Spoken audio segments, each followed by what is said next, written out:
আজি ডিনাৰৰ বাবে হাঁহ মাংস আৰু কোমোৰা বনাইছোঁ তাৰে এটা মিনি ব্লগ আপোনালোকলৈ আগবঢ়ালোঁ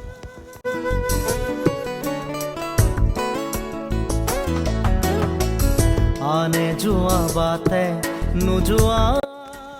মছলা হিচাপে মই পিঁয়াজ আদা নহৰু পেষ্ট আৰু অলপ জালুকৰ গুড়াহে মই ইয়াত ব্যৱহাৰ কৰিছোঁ চিনি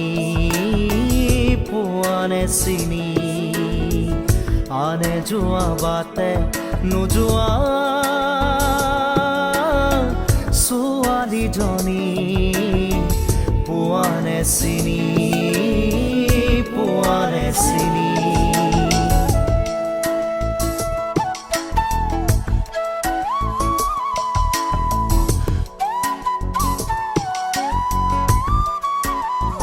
আৰু এয়া ৰেডি হৈ গ'ল আজিৰ ডিনাৰ স্পেচিয়েল মছলা নিদিয়াকৈ হাঁহ আৰু কোমোৰাৰ তৰকাৰী